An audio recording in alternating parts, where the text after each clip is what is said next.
White Dragon Horse. Once a dragon prince, now a humble steed. The 9th Trials of the 81 Calamities. Protagonist, the Dragon King's third prince. Weapon, sharp claws and fangs. Characteristics, noble lineage, pure-hearted. Weaknesses, occasionally impulsive. Coiling Snake Mountain, Eagle Sorrow Gorge. Here, amidst the towering mountains, a waterfall cascades down from a sheer cliff.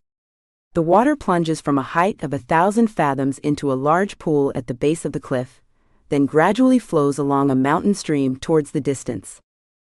In the bottomless pool, a white dragon lay hidden in the dark water like a hunter in an ambush, quietly waiting for prey.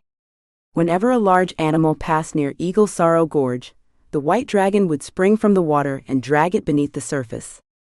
Unlike most beasts, which would cease hunting once satiated, this white dragon was different. It would devour any large creature that came near, not out of hunger but to vent its inner dissatisfaction. The white dragon's dissatisfaction stemmed from feeling that it had been treated unjustly. To outsiders, the vast pool beneath Eagle Sorrow Gorge might seem like a spacious home, and the white dragon living there should be content. However, to the white dragon, this pool felt like a small cage, trapping him and depriving him of freedom. In his mind, he yearned for the boundless ocean, which he considered his true home. The world's oceans are divided into 4 regions by the heavenly court: East Sea, South Sea, West Sea, and North Sea, each ruled by a dragon king. The white dragon's father is the dragon king of the West Sea. As the third son of this dragon king, the white dragon was known as the third prince of the jade dragon, and was once considered the most handsome in the West Sea region. In the West Sea, the third prince of the jade dragon could practically do anything as he pleased. Over time, he grew restless and wanted to venture beyond the West Sea to the East Sea, South Sea, North Sea, and even to the human realm and the heavenly court. However, the dragon king of the West Sea advised him, "In the West Sea, you may act with a bit of arrogance because I, your father, am the dragon king here. But in the other seas, you must be more modest. Although the dragon kings of the other 3 seas are our relatives and your uncles, their authority is not as strong as mine. If you go to the human realm, you must disguise yourself as an ordinary person and be very cautious, or you may attract great trouble." Hearing this, the third prince was quite puzzled and asked, "Father, the human realm is just a place where mortals live. They neither have the power to destroy the heavens, nor the ability to traverse the earth. Why must I be so cautious?" The dragon king of the West Sea replied, "What do you know? Though mortals are weak, many of the deities who govern the heavenly court come from the mortal realm. Therefore, they are particularly sensitive about the human world. If we, as dragons, provoke mortals, it could bring us serious trouble. Have you heard about the story of the dragon king of the Jing River?" The third prince shook his head. The dragon king of the West Sea said, "The Jing River dragon king, while not as powerful as the dragon king of the sea, still governs his domain and has the ability to control rain. When he was in the mortal realm, he made a bet with a sage named Yuan Shaocheng. Yuan Shaocheng predicted that at noon the next day, there would be exactly 3 feet, 3 inches, and 48 points of rain. If the time and amount were not correct, he would lose the bet. The Jing River Dragon King thought, "I control the rain in the area, how could I possibly lose?" He was confident of his victory. However, the next day, the Jade Emperor issued a decree commanding him to deliver exactly 3 feet, 3 inches, and 48 points of rain at noon. To win the bet, the Jing River Dragon King deliberately altered the time and amount of rain. This angered the Jade Emperor, who sentenced him to death. Ultimately, the Jing River Dragon King was executed by Wei Zheng on the dragon-slaying platform. Hearing this, the third prince felt indignant and exclaimed loudly, "We, the esteemed dragon race, control rain and water across the world, yet we are treated like servants by the heavenly court, and they threaten to kill and punish us at every turn. It's simply outrageous." Before he could finish, the Dragon King of the West Sea hurriedly covered his mouth and whispered, "Be quiet. Be quiet. You're such a troublemaker." The third prince wriggled free from his father's grip and said, "We're speaking in our own dragon palace. What's the harm?"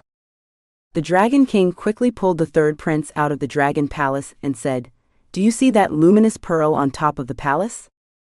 The third prince nodded and said, "Of course I saw it. It is a unique treasure in the world, bestowed by the Jade Emperor, symbolizing the Dragon King's authority." The Dragon King of the West Sea said, "It is indeed a treasure and a symbol of power, but what you don't know is that this luminous pearl is a divine artifact. Wherever it is located, it is within the reach of the heavenly court's deities' powers. As long as the immortals are willing, they can use this glowing pearl at any time to perceive everything that happens in the world." The third prince was stunned and said in disbelief, "So you mean the heavenly court can monitor the dragon palace through this luminous pearl?" The Dragon King of the West Sea sighed and said, "Now you understand.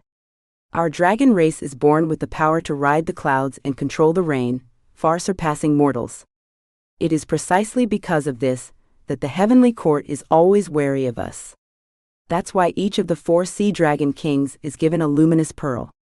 This pearl symbolizes the power granted to us by the heavenly court, but it also represents the constraints imposed upon us by the deities." The third prince said with agitation, "I would rather forego power than be bound by these constraints." The Dragon King of the West Sea gave a wry smile and said, "Some things are not so easily acquired and some things are not so easily relinquished. You've grown accustomed to having your way in the West Sea and think you can control everything, but that's a grave mistake.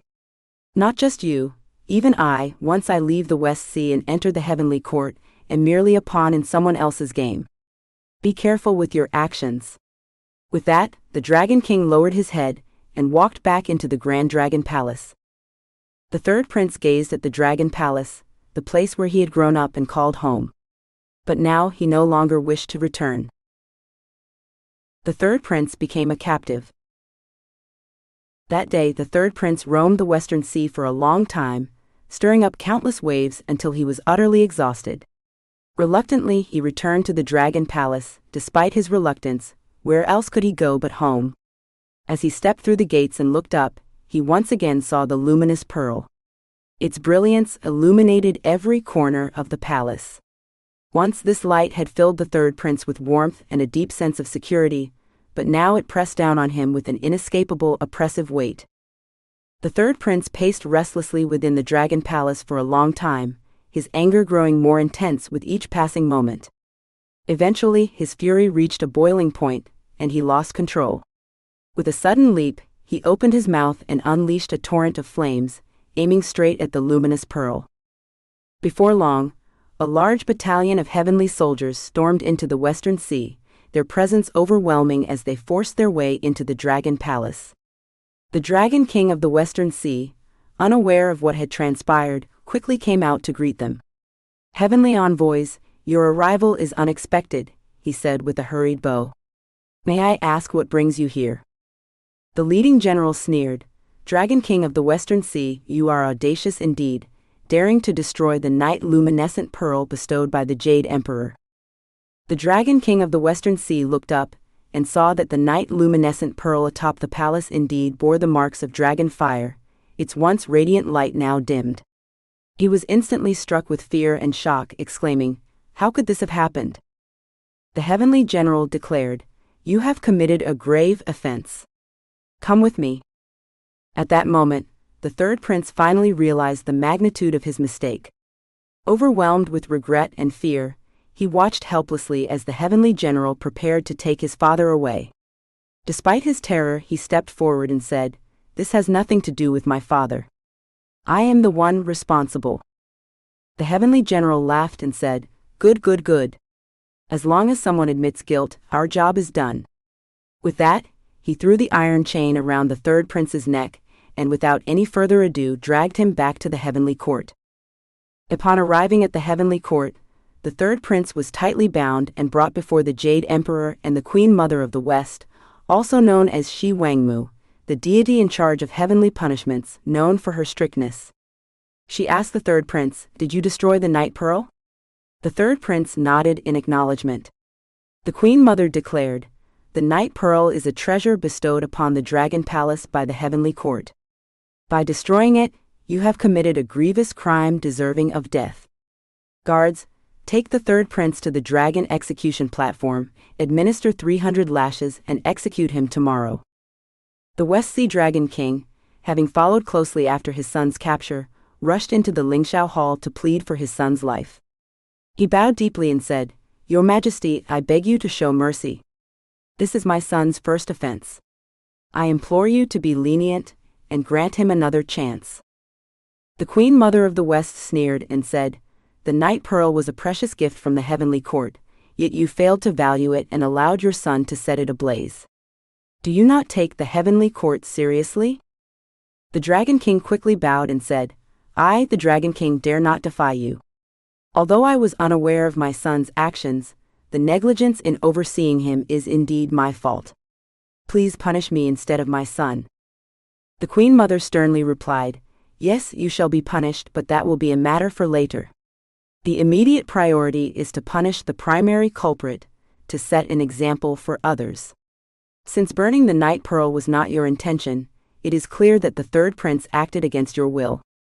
Therefore, he must be charged with disobeying his elders, and combined with his other crimes, his punishment will be severe and unforgiving." The West Sea Dragon King was stunned and said, "Queen Mother, my son has always been filial and has never disobeyed." The Queen Mother sternly said, "Are you implying that his destruction of the night pearl was under your orders?" The Dragon King dared not confirm nor deny the accusation. Hesitating and stammering, he could only turn to the surrounding deities and plead, "Esteemed immortals, for the sake of our shared service, please intercede on my son's behalf." However, those deities, fearful of the Queen Mother's wrath, remained silent, unwilling to come to the Dragon King's aid, leaving him abandoned and ignored. Seeing his father's continued pleas, the third prince, unwilling to drag his father further into the matter, said, "Queen Mother, all the faults are mine alone. You may punish me as you see fit. It has nothing to do with my father." The Queen Mother smiled and said, "You're quite the responsible one. Considering your filial piety, I might go easy on your father." With that, she ordered the heavenly soldiers to take the third prince out and bind him to the execution platform. At that moment, bound to the execution platform, the third prince was filled with deep regret. He despised his own impulsiveness, which not only led to his death but also brought trouble to his family. He also resented the tyranny of the heavenly court, which treated the lives of dragons so lightly. Just as despair and anger overwhelmed him, he noticed a group of immortals approaching on clouds in the distance. Upon closer inspection, he saw that it was Guanyin of the South Sea. Joy surged through him. He thought, "No one in the heavenly court dares to speak against the Queen Mother's decree for me, but Guanyin of the South Sea, being a disciple of the Tathagata Buddha of the Western Heaven, is a bodhisattva who rescues from suffering and hardship, holds equal rank with the Queen Mother. If I am to have any chance of survival, it is only through her intercession." With this thought, he cried out in desperation, "Bodhisattva, save me. Guanyin, please save me." Guanyin saw a white dragon calling for her and approached the third prince. She asked, "Which dragon are you? Why are you bound to the execution platform?" The third prince recounted his plight to Guanyin. After listening, she said, "Calm yourself for now. I will go plead for your case." Guanyin ascended to the heavenly court and went directly to see the Jade Emperor. She requested that the Jade Emperor spare the third prince's life and allow her to take custody of him. Seeing that Guanyin had personally intervened, the Jade Emperor found it difficult to refuse and issued an order to the Queen Mother, instructing her to release the third prince into Guanyin's care. Reluctantly, the Queen Mother had no choice but to comply. Before long, Guanyin emerged from the Lingxiao Palace and approached the third prince, saying, "It's done. The Jade Emperor and the Queen Mother have agreed to spare you." The third prince, having narrowly escaped death, was overwhelmed with gratitude. He bowed deeply to Guanyin and said, "Thank you, Bodhisattva, for saving my life. In my next life, I will repay your kindness, even if I must become an ox or a horse." Guanyin smiled and said, "No need to wait for your next life. You can start repaying me now." The third prince quickly responded, "Of course, I'm at your service. What would you have me do?" Guanyin replied, "You mentioned becoming an ox or a horse. There's no need to be an ox, but you can certainly become a horse. Go to the Eagle Sorrow Gorge on Coiling Snake Mountain and wait there. When the monk destined to retrieve the scriptures passes by, you will transform into a horse and carry him to the west to obtain the scriptures." The third prince was stunned. He never imagined that his offhand remark about becoming an ox or a horse would come true. Yet at this moment he had no other choice. Bowing respectfully to Guanyin, he then made his way to Eagle Sorrow Gorge on Coiling Snake Mountain. The white dragon became a means of transportation. Ever since settling in at Coiling Snake Mountain's Eagle Sorrow Gorge stream, the third prince of the Dragon King, now the little white dragon, waited every day for the monk that the Bodhisattva had mentioned. From being the proud third prince of the vast ocean, he had now been reduced to a small white dragon living in an isolated mountain stream. Though his heart was filled with resentment, he understood that only by obeying the Bodhisattva could he preserve his life. One day, as the little white dragon lay submerged at the bottom of the stream, he suddenly sensed someone passing by the shore. Peeking out quietly, he saw a monk riding a white horse with a monkey leading the way. The little white dragon thought to himself, could this be the monk on his journey to get the scriptures? But he quickly dismissed the idea, thinking, no, that can't be right. How could a monk on such an important journey be traveling with a monkey? I see now that this must be an itinerant performer, a monk who trains monkeys. Look at that monkey, it's almost human, trained so well. With that thought in mind, the little white dragon suddenly leapt out of the water, intent on devouring the man, horse, and monkey. The monk, upon seeing the dragon, was so terrified that he froze on the spot, unable to move. The monkey, however, was quick-witted. It grabbed the monk and ran off in a flash. The little white dragon, seeing them flee, didn't bother to chase after them. Instead, he focused on the white horse, swallowing it whole in one gulp. Satisfied and full, he then slipped back into the depths of the water. After a satisfying meal, the little white dragon felt quite content. Lying underwater, he mused, although I let the man and monkey escape, it doesn't matter much. They wouldn't have provided much meat anyway, especially that monkey, so skinny it would barely fill a tooth. At that moment a shout rang out from the shore, "Dirty eel, return my horse." The little white dragon was stunned to see that the man and monkey had returned.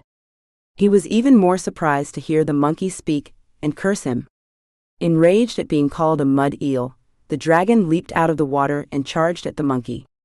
The monkey, pulling out the Jingu Bang from his ear, swung it fiercely at the dragon. Seeing the Jingu Bang, the little white dragon was filled with both shock and fear. While others might not recognize it, he knew exactly what it was, the Ruyi Jingu Bang, also known as the sea calming needle. Weighing 13,500 pounds, it was crafted by the Supreme Lord Lao. It was later borrowed by Dayu to control the flood, and eventually it was planted at the bottom of the East Sea, under the possession of the East Sea Dragon King. The West Sea Dragon King had once told him that 500 years ago, a formidable figure had come to the East Sea and forcibly borrowed the sea-calming needle as a weapon. That figure was the great sage equal to heaven, who later caused havoc in heaven. Seeing the Jingu Bang, the little white dragon realized that the monkey was indeed the great sage equal to heaven. However, he wasn't afraid. He thought, I've heard that the great sage has extraordinary combat skills, today I'll witness them firsthand. So he engaged in a fierce aerial battle with Sun Wukong. After several intense rounds, the little white dragon experienced firsthand the great sage's formidable prowess. He found himself completely outmatched, and realized that continuing the fight would only result in his own injury. Therefore, he swiftly retreated back into the water. The little white dragon, watching from the bottom of the water, saw Sun Wukong lamenting by the shore. Realizing that the great sage's swimming abilities were not as adept, the dragon breathed a sigh of relief, knowing that Sun Wukong would not dare to follow him into the water for a confrontation. To the little white dragon's astonishment, Sun Wukong extended his Jingu Bang to several zhong in length and began to stir up the water. The magical staff, already a powerful artifact, caused the water in the pond to churn violently. The dragon, caught in the maelstrom, felt as if he were boiling in hot water, tossed about in the waves. Unable to endure the torment, he leaped out of the water to fight Sun Wukong once more. Despite his efforts, he was no match for the great sage, and had to transform into a water snake and slither into the grass to escape. Lying hidden in the grass, the little white dragon dared not move. He watched as Sun Wukong searched everywhere but failed to find him. In the end, Sun Wukong, frustrated and angry, uprooted many blades of grass in vain. The little white dragon couldn't help but chuckle to himself, thinking, "No matter how skilled you are, as long as I hide my form, turning from dragon to snake and blending into the mud, you won't be able to find me." Sun Wukong searched for a long time without finding any trace of the little white dragon, and eventually left in frustration. The little white dragon, believing that he would no longer be pursued, returned to the pond. Exhausted from the fight, he fell into a deep sleep. However, in the midst of his slumber, he was suddenly jolted awake by Sun Wukong's loud call from the shore. "Ow, run! Ow, run! Guanyin is here." The little white dragon was alarmed and thought, Sun Wukong has such influence that he managed to bring Guanyin as a helper. What should I do now? He quickly emerged from the water and saw Guanyin standing on the clouds. The little white dragon flew to Guanyin and bowed, saying, "Bodhisattva, I have been waiting here as you instructed, but instead of the person I was expecting, I encountered a monkey who fought with me." He deliberately omitted that he recognized Sun Wukong, hoping to use the excuse of ignorance is no sin, if Guanyin was indeed sent by the monkey to aid him. Guanyin said, "This monkey is Sun Wukong, the disciple of the one you are waiting for." The little white dragon feigned enlightenment and said, "So he's one of our own. Why didn't you say so earlier?" Sun Wukong retorted, "You never asked, so how could I have mentioned it?" Guanyin said to the white dragon, "I heard you ate Tang Seng's horse. Perfect timing. Transform into a dragon horse and carry Tang Seng to the west." The white dragon dared not refuse, and obediently bowed down. Guanyin blew a breath of divine air, and the white dragon transformed into a white horse. Sun Wukong, not missing a beat, came over, grabbed the horse's mane and brought it to Tang Seng, saying, "Master, master, here's the horse." Tang Seng looked around and said to Sun Wukong, "This horse is remarkably noble. Where did it come from?" Although the white dragon horse did not speak, he thought to himself, "At least you have good taste." Sun Wukong said, "This horse was transformed from the little white dragon you saw earlier. It's a genuine dragon horse, quite rare in the world." Tang Seng was very pleased and mounted the horse, continuing on his journey. This was the 9th trial on Tang Seng's journey to the west, the trial of the steep gorge and the horse change. Though it was called a trial, it was actually a blessing, for Tang Seng's transportation had been upgraded from an ordinary horse to a dragon-transformed noble steed.